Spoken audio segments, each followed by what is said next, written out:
Hi everyone, this is my first video on this channel, Philosopher Nancy. So the first video is on how to get into DU with a very low score. Yes, अगर आपके पास UGC net में इतना score नहीं है तब भी आपको DU में एडमिशन मिल सकता है. टॉप 3 हैक्स नहीं देने आई हूँ मैं, तो इसलिए लास्ट तक ये वीडियो देखनी है कि क्या है इसका रीज़न, क्यों, किस लिए. क्योंकि मेरे पास बहुत सारी क्वेरीज थी कि आपका स्कोर इतना अच्छा नहीं था, still you get into the DU, तो क्या रीज़न है इसका, आपका इंटरव्यू इतना अच्छा गया है या फिर so there has been a lot of queries. तो मैं उन सब को रिजॉल्व करने आई हूँ आज यहाँ पे. So the first thing is that कि आपका UGC नेट में कितना स्कोर है वो मैटर करता है, बट इट्स लाइक 50-50%. यस, अगर आपका हाई स्कोर है तो लोगों को लगता है कि उनके चांसेस बढ़ चुके हैं DU में एडमिशन लेने के और उनका PhD में ईजिली एडमिशन हो जाएगा. तो that is not the reality, because this is not how the things work. अगर आपका इंटरव्यू अच्छा नहीं जाता है then the possibility is literally 0%. क्योंकि एक इंटरव्यू बहुत ज़्यादा मैटर करता है कि आपका इंटरव्यू कितना बेटर है, और कॉन्फिडेंस है आपके अंदर कितना, वो भी बहुत मैटर करता है. तो इस वीडियो में मैं सब कुछ बताने वाली हूँ कि किस तरीके से आपके पास अगर लो स्कोर आया है, अभी UGC नेट का आंसर की रिलीज़ हो चुकी है, उसमें आपको पता चल गया होगा ऑलमोस्ट कि आपका क्या स्कोर है. कुछ लोगों के लो स्कोर भी आए होंगे, कुछ लोगों के बहुत हाई स्कोर भी आए होंगे. मैं उन लोगों को डिमोटिवेट नहीं कर रही हूँ जिनके हाई स्कोर आए. कॉन्ग्रेचुलेशंस अगर आपके हाई स्कोर है. और जिनके लो स्कोर है, मैं सिर्फ उनको बताना चाह रही हूँ कि ऐसा नहीं है कि अगर आपका लो स्कोर है तो आपका कुछ नहीं हो सकता. If you got the lower score, still you can get into the DU.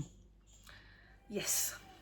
तो फर्स्ट थिंग इज दैट कि आपको क्या करना है. सबसे पहले एक एरिया डिसाइड करना है कि किस एरिया में आपका इंटरेस्ट है और किस एरिया में आप डेफिनेटली वर्क करने वाले हो. नाउ एरिया से क्या मतलब है, Indian philosophy, western philosophy, Indian ethics, western ethics, social and political philosophy, these are known as the areas. कि फिलोसफी के अंदर बहुत सारे एरियाज होते हैं, बट मैंने अभी कुछ बताए हैं. तो इनमें से अगर आपका कुछ इंटरेस्टेड है तो उसमें जा सकते हो, वरना उसके अलावा भी बहुत सारे एरियाज है फिलोसफी के अंदर, तो उसमें जा सकते हो. ऐसा नहीं हो सकता ना कि आप सोशल एंड पॉलिटिकल भी लेके आ रहे हो, फिलोसफिकल काउंसलिंग भी लेके आ रहे हो, इंडियन फिलोसफी भी लेके आ रहे हो, तीनों के पेपर्स पढ़ रहे हो, तीनों को लिटरेचर रिव्यू कर रहे हो और उसको मिक्सअप करके एक अपना रिसर्च प्रपोजल बना के लेके आ रहे हो. सो वो चीज़ हो जाती है बहुत ज़्यादा कॉम्प्लिकेटेड, बिकॉज जो रिसर्च हमारी होती है वो that is of 3 to 5 years. 5 साल से अबव तो आप नहीं कर सकते हो, बट कुछ लोग एक्सटेंड करते हैं 5 years के लिए, बस 6 years तक भी मैंने सुना है हो जाता है. But the main thing that I am going to focus is, आपको अपना रिसर्च प्रपोजल में सबसे पहले चीज़ बनाने से पहले डिसाइड करना है कि किस एरिया में मुझे वर्क करना है. देन एरिया डिसाइड करने के बाद आपको क्या डिसाइड करना है कि क्या टॉपिक पे मुझे वर्क करना है. अब नाउ द क्वेश्चन अराइजेस इसके, अब टॉपिक कैसे पता चलेगा यार, इतने सारी चीज़ें हम पढ़ चुके आ चुके हैं, इन सब चीज़ों पे हम फोकस कर चुके हैं, मुझे खुद समझ नहीं आता है, मेरा दिमाग यहाँ नहीं चलता है वहाँ नहीं चलता. तो ये सारी चीज़ें आती हैं हमारे दिमागों में कि हम किस तरीके से डिसाइड करें अपना टॉपिक, राइट. तो इट्स लाइक आपके दिमाग में फिलोसफी पढ़ते टाइम कुछ क्वेश्चंस अराइज हुए होंगे कि हाँ, this is what I always think about, कि मैं इस चीज़ के बारे में हमेशा सोचती आ रही हूँ, और मैं आज भी इसी चीज़ के बारे में सोच रही हूँ. जब मैं खाली बैठी होती हूँ तब भी मैं इसी चीज़ के बारे में सोच रही हूँ, और समहाउ वो फिलोसफी से भी रिलेटेड है. तो of course you can work on that thing also, but the thing is कि किस तरीके से हम उसको यूटिलाइज कर सकते हैं, किस तरीके से उसको एनालाइज कर सकते हैं. उसको एनालाइज करने के लिए आपको खुद के साथ ही बैठना है, खुद से ही सवाल पूछने हैं कि ये सारे जो मेरे सवाल हैं मैं किस तरीके से इसको रिजॉल्व करूँ, राइट. तो जो टॉपिक होता है वो हमारा एरिया के बाद डिसाइड होगा. एरिया के बाद जो भी आप टॉपिक लेके जा रहे हो, it must be connected to you, it must be connected to your heart. It's not like कि मतलब मैं किसी प्रोफेसर के साथ वर्क करना चाहती हूँ तो उसके एरियाज़ के बेसिस पे जाना है, नहीं जाना है. इट्स लाइक कि तुम्हारा क्या मन करता है. अगर तुम्हें लिटरली वो टॉपिक फैसिनेट करता है, लिटरली इंटरेस्टिंग लगता है, तभी तुम उसमें PhD कर सकते हो. नहीं लगता है तो 5 साल तक तुम्हें इंटरेस्ट ही नहीं आएगा. इवन तो ऐसा भी हो सकता है कि तुम बीच में ही छोड़ दो, ठीक है. क्योंकि किसी चीज़ में अगर इंटरेस्ट नहीं होता ना तो उसमें पढ़ने का मन ही नहीं करता, उस चीज़ को आगे चीज़ करने का मन ही नहीं करता, तो that is the main thing कि आपका इंटरेस्ट बहुत मैटर करता है, और सिर्फ आपका ही इंटरेस्ट मैटर करता है उस पर्टिकुलर रिसर्च प्रपोजल में कि आपका क्या इंटरेस्ट है। ये मैटर नहीं करता कि आपको अगर किसी भी प्रोफेसर के अंडर जाना है तो उसका इंटरेस्ट क्या है, या फिर मुझे BHU से PhD करनी है तो वहाँ पे इंडियन फ़िलासफ़ी में मैं करूँ, या फिर मैं वेस्टर्न फ़िलासफ़ी में करूँ, किस चीज़ में मैं जाऊँ, एनालिटिकल फ़िलासफ़ी में जाऊँ। नहीं, आप अपना इंटरेस्ट देखो कि क्या है, देन उसके बाद डिसाइड करो आपका टॉपिक क्या हो सकता है। ठीक है, क्योंकि राइट नाउ AI बहुत ज़्यादा चल रहा है कि लोग AI पे टॉपिक्स ले लेके आ रहे हैं, AI को फ़िलासफ़ी से रिलेट कर रहे हैं, तो वो भी बहुत ज़्यादा इंटरेस्टिंग है। But it's like there are a lot of people already doing this, so what you can do that makes the difference, right? तो उस तरीके से सोचो, उस तरीके से दिमाग लगाओ कि क्या मैं कर सकता हूँ, मैं किस तरीके से डिफरेंट कर सकता हूँ या कर सकती हूँ। नाउ थर्ड थिंग इज कि रिसर्च प्रपोजल स्टार्ट कैसे करें, उसका थीम क्या होता है, उसका फॉर्मेट क्या होता है, हमें तो पता ही नहीं है, राइट? तो सबसे पहले क्या होता है कि हमारे जो आइडियाज़ होते हैं ना, जो हमारे दिमाग में चल रहे होते हैं कि मेरे को इस पर्टिकुलर चीज़ पे रिसर्च करनी है, जस्ट फॉर एग्जांपल कि इंडियन फिलोसफी में मैं जा रही हूँ, किस पे जा रही हूँ मैं, स्वामी विवेकानंद जी को ले लेते हैं, स्वामी विवेकानंद जी। तो मैं उस पर्टिकुलर चीज़ पे जा रही हूँ कि मेरे को स्वामी विवेकानंद जी के ऊपर रिसर्च करनी है। अब उसके ऊपर मेरे को रिसर्च करने के लिए क्या देख रहे हैं कि किस तरीके से इस चीज़ पे लिटरेचर रिव्यू हुआ है, मतलब किस तरीके से लोगों ने इस चीज़ के बारे में लिखा है, किस तरीके से स्वामी विवेकानंद जी को लिखा गया है, किस तरीके से उनकी बायोपिक्स लिखी गई है, किस तरीके से उनके ऊपर, जैसे प्रैक्टिकल वेदांत की भी बात करते हैं हम स्वामी विवेकानंद जी में, तो क्या प्रैक्टिकल वेदांत में क्या क्या चीज़ें लिखी गई है, किस किस ने लिखी है, कौन कौन से ऑथर्स है, उन ऑथर्स में से किन किन चीज़ों को मैं पढ़ सकता हूँ, ठीक है, किस किस का मेरे पास एक्सेस है। क्योंकि लिटरेचर रिव्यू करना इज़ वेरी इंपॉर्टेंट। अगर आप लिटरेचर रिव्यू नहीं करके लिख रहे हो, इट्स लाइक आप ChatGPT की मदद ले रहे हो, आप AI टूल्स की मदद ले रहे हो, उनके बेसिस पे अपना रिसर्च प्रपोजल बना रहे हो, बहुत ख़राब होने वाला है, लिटरली बहुत ख़राब होने वाला है। हमें लगता है कि प्रोफेसर्स को पता नहीं लगेगा AI के बारे में, बट उनको पता लग जाता है। Yes, that is the reality. तो इस तरीके से काम ही मत करो, because we are very sharp minded कि अगर हम MA तक आ गए हैं फ़िलासफ़ी में, तो PhD तक के लिए भी हम अपना दिमाग यूज़ कर सकते हैं, ठीक है? तो वो चीज़ें है कि लिटरेचर रिव्यू के लिए आपको क्या करना है सबसे पहले, इट्स लाइक कि आप आर्टिकल्स देखो सबसे पहले, ठीक है? आप रेफरेंस, जैसे कि मान लो कोई आर्टिकल लिया मैंने, आर्टिकल के लास्ट में जाओगे रेफरेंसेस लिखे हुए होते हैं, उस रेफरेंसेस पे हर एक रेफरेंस का नाम होता है, ठीक है, बुक का टाइटल होता है, जर्नल से उठाया गया है, आर्टिकल से उठाया गया है, कहाँ से उठाया गया, सब कुछ लिखा होता है। तो आप वो जर्नल्स पढ़ सकते हो, आप वो आर्टिकल्स पढ़ सकते हो, वो बुक्स पढ़ सकते हो। तो उसके बेसिस पे आपको क्या रहेगा, थोड़ा और क्लियरिटी आएगी कि हाँ मुझे पर्टिकुलर इसी चीज़ पे जाना है, क्या मेरे को ये इंटरेस्टिंग लग रहा है, नहीं लग रहा है। तो ये नहीं कि मतलब अब तो पढ़ ही लिया इतना इसके बारे में, तो चलो अब इसी पे कर देते, नहीं, ये चीज़ मत करना। अगर इंटरेस्टिंग नहीं लग रहा है तो go ahead with something else जो आपको लगता है लिटरली इंटरेस्टिंग, ठीक है, और वो आपको ही पता है, आपके हार्ट को ही पता है, उसी बेसिस पे आपको काम करना है, right? Now third thing is that कि फॉर्मेट से पहले आपको कुछ चीज़ें जानना बहुत इंपॉर्टेंट है।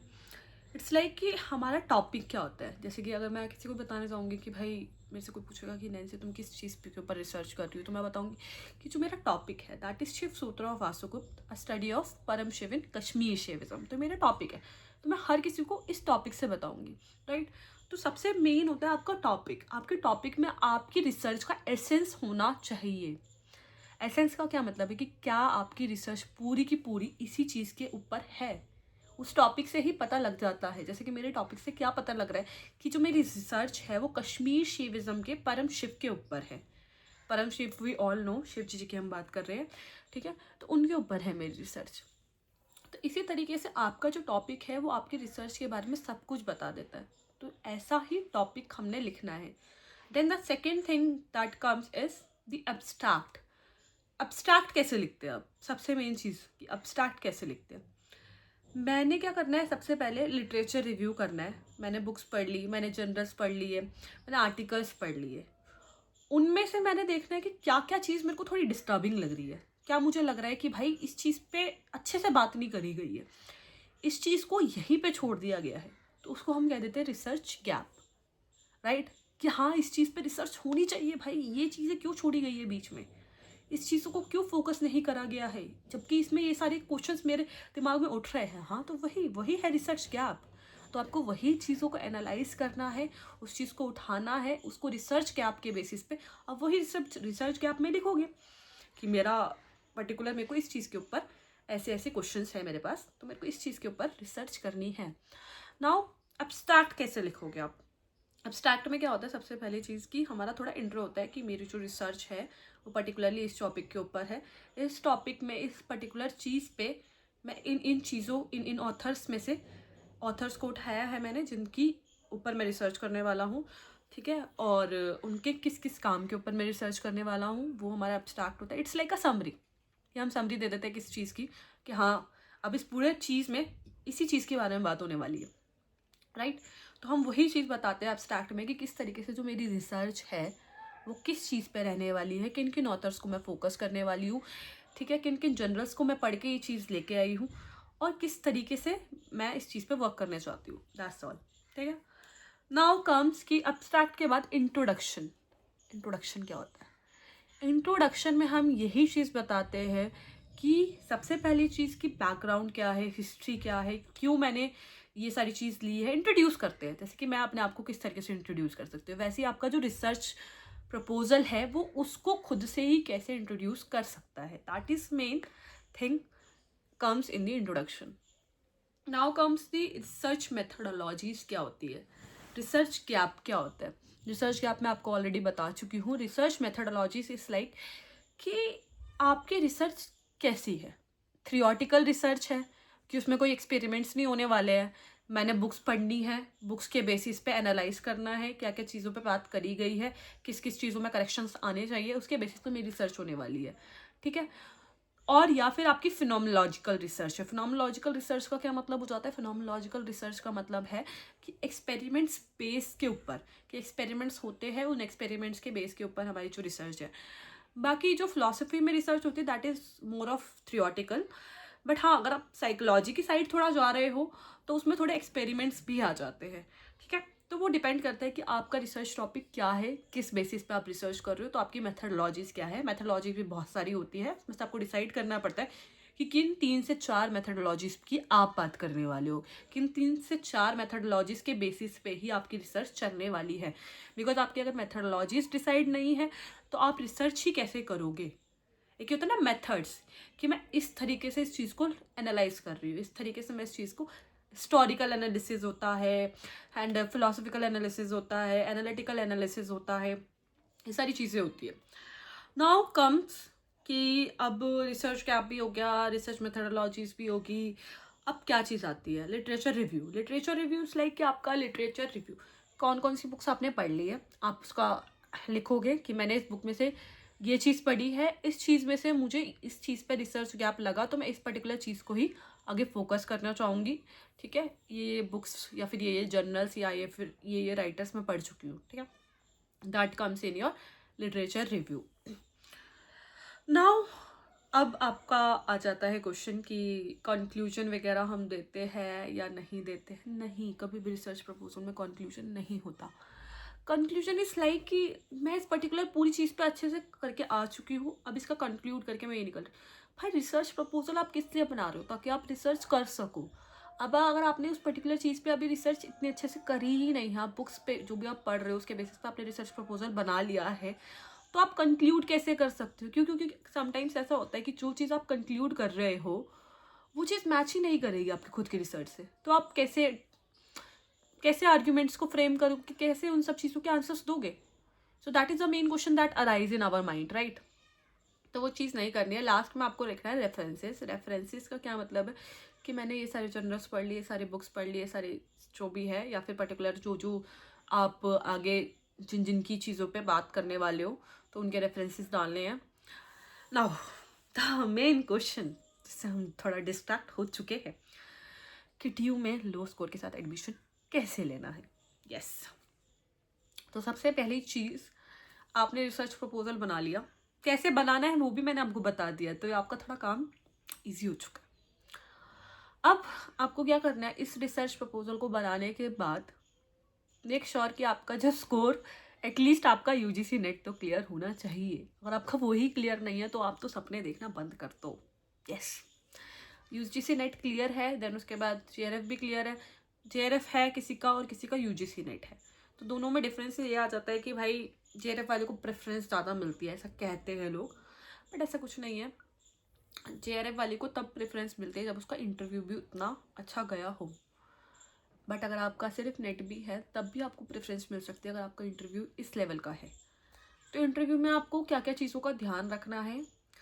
फर्स्ट चीज़ इज़ दैट कि आपके अंदर कितना कॉन्फिडेंस है, बिकॉज लैक ऑफ कॉन्फिडेंस हर चीज़ ख़राब कर देती है लिटरली। कुछ लोगों का मैंने देखा था कि उनका JRF भी था, स्टिल उनका इंटरव्यूज़ अच्छे नहीं जा रहे थे, जिसकी वजह से उनका सिलेक्शन नहीं हो पाया। तो मैं उनके लिए भी मोटिवेशन ही लेके आ रही हूँ कि जिनका JRF है तो ये मत सोचो कि भाई हवा में नहीं उड़ना है कि JRF हो गया अब तो हो ही जाएगा, नहीं होता, नहीं होता लिटरली। तो JRF होने के बाद भी स्टिल आपको क्या करना है, इंटरव्यू में एक कॉन्फिडेंस रखना है। जब भी आप दे रहे हो नर्वस नहीं होना है। आपकी प्रेजेंटेशन बहुत अच्छी होनी चाहिए। प्रेजेंटेशन अच्छी होने का मतलब क्या होता है कि जब आप प्रेजेंटेशन देते हो तो आपकी क्लैरिटी के बारे में पता लगता है कि भाई मैं इस पर्टिकुलर रिसर्च प्रपोजल के बारे में कितना ज़्यादा क्लियर हूँ, इस पर्टिकुलर टॉपिक के बारे में, इस पर्टिकुलर रिसर्च के बारे में कितना क्लियर हूँ। हाँ, तो जो रिसर्च प्रपोजल हम वहाँ पे लेकर जाएंगे उसके बेसिस में सबसे पहली चीज़ जो वो हमें बोलते हैं, वो बोलते हैं कि आप प्रेजेंट करो। तो कम से कम 3 से 4 मिनट की आपकी प्रेजेंटेशन रहती है। और जो आपकी प्रेजेंटेशन रहती है, प्रेजेंटेशन में क्या बोलना होता है, यस ये तो आप बताना ही भूल गए। तो प्रेजेंटेशन में आपको क्या बोलना है, प्रेजेंटेशन में आपको यही बताना है कि आपकी जो रिसर्च है वो किसके ऊपर है और आपकी रिसर्च डिफरेंट क्यों है, इस पर्टिकुलर रिसर्च में क्या रिसर्च गैप है, किस तरीके से आप उसको रिजॉल्व करने चाह रहे हो।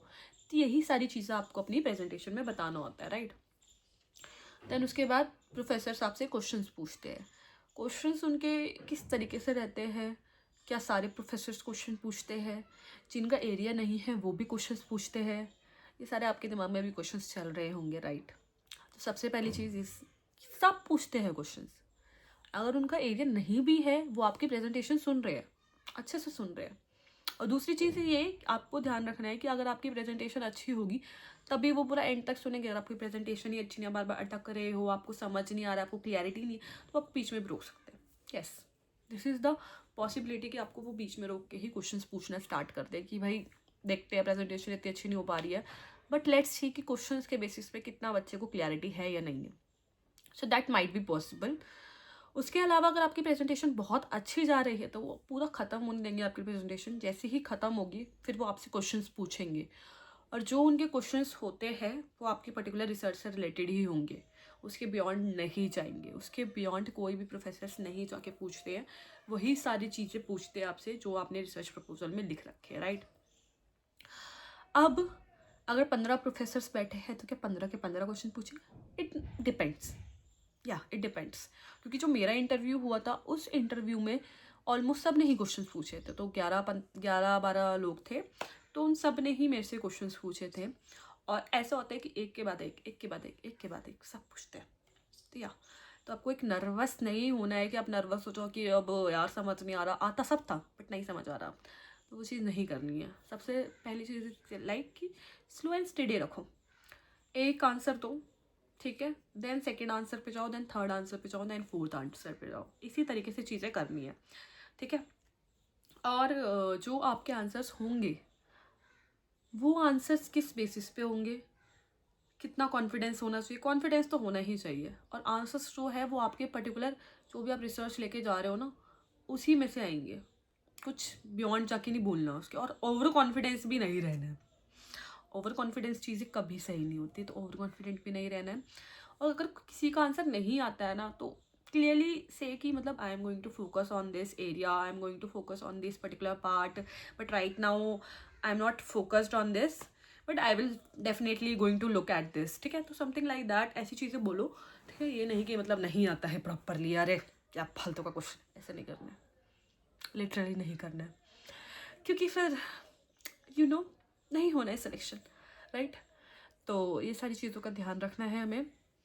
देन आपका इंटरव्यू के बाद बहुत अच्छा इन्वायरमेंट होता है पैरिश स्टूडियो में। इट्स लाइक बहुत ज़्यादा स्ट्रिक्ट भी नहीं है, बहुत ज़्यादा ख़राब भी नहीं है, बहुत अच्छा इन्वायरमेंट है कि वो आपको पहले कंफर्टेबल करते हैं, सब क्वेश्चन पूछते हैं, एंड कोई भी बियॉन्ड नहीं जाता है आपकी रिसर्च से। और लो स्कोर में भी आपको एडमिशन मिल सकता है, क्योंकि DU में ऐसी चीज़ नहीं है कि आपके पास अगर JRF है तभी आपको एडमिशन मिलेगा। अगर आपका लो स्कोर भी जा रहा है, आपका इंटरव्यू अच्छा होना चाहिए, इंटरव्यू में आपकी प्रेजेंटेशन अच्छी होनी चाहिए, आपको सारे आंसर्स आने चाहिए, जितने भी प्रोफेसर पूछ रहे हैं, तो भी आपका एडमिशन हो जाएगा। Yes, this is how I got into the DU, even though I had a very low score. मेरा इंटरव्यू बहुत अच्छा था, तो उसके बेसिस पे मुझे एडमिशन मिला है। मैंने सबके आंसर्स दिए थे ऑलमोस्ट। तो इसी तरीके से चीज़ें चलती हैं। आपको ज़्यादा स्ट्रेस भी नहीं लेना है इस चीज़ के बारे में।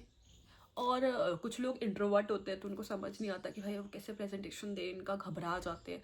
नहीं घबराना है, बहुत अच्छे प्रोफेसर्स हैं DU के, बहुत सपोर्ट करते हैं वो हर चीज़ में, ठीक है। और वो आपको बहुत पहले तो बहुत ज़्यादा कंफर्टेबल कर देंगे कि भाई रिलैक्स हो जाओ, पानी पीना है पानी पी लो, ठीक है, अपने आप को इंट्रोड्यूस कर दो, उसके बाद स्टार्ट करते हैं, ठीक है। इसी तरीके से चीज़ें चलती है।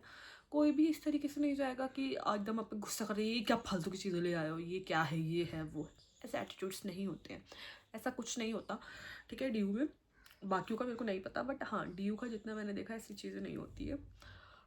और DU में कुछ भी ऐसा नहीं होता है कि किसी भी तरीके से आपको ये लगे कि आप अपना पोटेंशियल देने के बाद भी उस पर्टिकुलर चीज़ तक नहीं पहुंच पाए हो।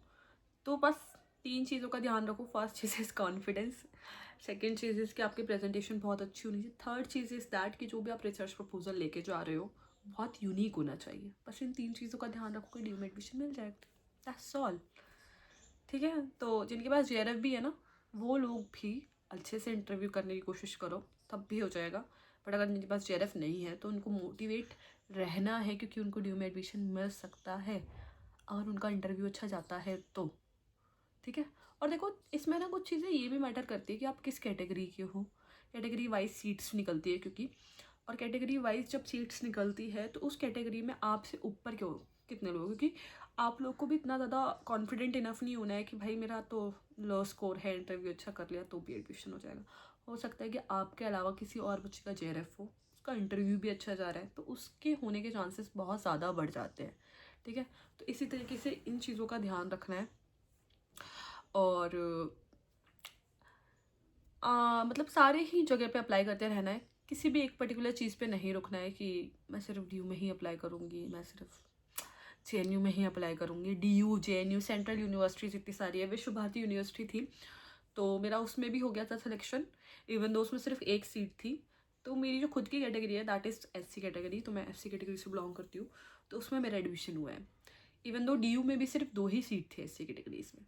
तो इसी तरीके से होते हैं कि सीट्स बहुत कम निकलती है। इस साल भी जितने बच्चों का एडमिशन हुआ है 15 से 16 सीट्स थी सिर्फ, तो 5 से 7 सीट्स आई थिंक उसकी थी, जनरल की थी, EWS की भी 2-3 सीट्स थी, ST की भी 2 या 3 सीट्स थी, एंड SC की 2 सीट्स थी। तो इसी तरीके से सीट मैट्रिक्स निकलता है। और अभी भी जो जून के होने वाले हैं इंटरव्यू, उसमें जो सीट मैट्रिक्स है वो इसी तरीके से 15, 16, 17 इसके अराउंड है। तो जो सीट मैट्रिक्स है वो ऑलरेडी PhD के ब्रोचर में लग चुका है। तो आप देख सकते हो अगर किसी को भी थोड़ा अंदाज़ा लेना हो कि क्या निकलता है, कितनी सीट्स निकलती है, बट उसके बेसिस पे आप ये मत सोचना कि आपका नहीं होगा। अन्य चीज़ आपको बताई है, इन चीज़ों पर फोकस करोगे, अभी बहुत टाइम है क्योंकि जून आने में, तो अप्रैल में भी हो सकते हैं इंटरव्यूज़। तो उसके बेसिस पे अभी 3-4 महीने पे अपने रिसर्च प्रपोजल पे फोकस करो, उस पर फोकस करो कि किस तरीके से रिसर्च प्रपोजल अच्छा बना सकते हो। क्योंकि देखो अगर आप रिसर्च के लिए पढ़ रहे हो ना, रिसर्च प्रपोजल के लिए पढ़ रहे हो, तो आपको इंटरव्यू की परवाह करने की ज़रूरत ही नहीं है, क्योंकि इंटरव्यू में आप प्रेजेंटेशन दे सकते हो, वही चीज़ तो प्रेजेंट करनी है, कुछ नया तो करना नहीं है। और इवन दो इंटरव्यू में क्वेश्चन भी वही चीज़ पूछने वाले हैं, कुछ अलग तो नहीं आने वाला। तो इसी तरीके से, ठीक है। विश्व भारती यूनिवर्सिटी भी बहुत अच्छी यूनिवर्सिटी है, that is from West Bengal, तो आप वहाँ भी अप्लाई कर सकते हो। उसके अलावा JNU में कर सकते हो। JNU में इस बार तो कोई सीट्स नहीं निकली थी, लिटरली ज़ीरो बटा सन्नाटा हो चुका था। बट BHU में इस बार हुए हैं इंटरव्यू, वहाँ पे सीट्स थी, तो वहाँ पे भी अप्लाई कर सकते हो, ठीक है। तो इस तरीके से आप हर जगह अप्लाई करो, हर जगह इंटरव्यूज़ दो। हैदराबाद यूनिवर्सिटीज़ में इस बार शायद 2 या 3 सीट्स निकली थी बस, तो इस वजह से ज़्यादा लोगों ने अप्लाई नहीं करा था। तो इसी वजह से जितने बच्चे वहाँ पे इंटरव्यू में बैठे थे वो सिर्फ 9 ही थे। तो इस बेसिस पे बहुत सारे लोग अप्लाई नहीं करते। तो आप लोग ये बात सोचना कि अगर कहीं पे 1 या 2 सीट निकलती है, यार क्या गारंटी हमारी होगा या होगी, तो हो जाता है, ठीक है। तो अप्लाई हर जगह करो, अगर आपकी कैटेगरी में सीट्स है तो। ये मत सोचो कि होगा नहीं होगा एडमिशन, वो बात की बात है, वो आपके कॉन्फिडेंस पे डिपेंड करता है, वो आपके लक पे भी कभी कभार डिपेंड कर जाता है, ठीक है। तो this is how the things works. So आप लोग मेरे को बताओ कि नेक्स्ट वीडियो किस चीज़ के ऊपर जानने चाहते हो आप लोग, क्योंकि यहाँ पे मैं सिर्फ रियलिटी बताने आ रही हूँ, कुछ फेक नहीं, आपको होप्स नहीं देने हैं बहुत सारी चीज़ों के बारे में, डिफरेंट चीज़ें नहीं बतानी है, मैंने सिर्फ रियलिटी बतानी है कि क्या रियल है। सो आप लोग मेरे को नेक्स्ट कमेंट करके बताओ सेक्शन में कि क्या वीडियो आपको चाहिए। अभी के लिए bye bye, focus on your research proposal, focus on your interview, focus on your presentation, and all the best to each and every candidate who are going to apply in the June session. Bye bye guys.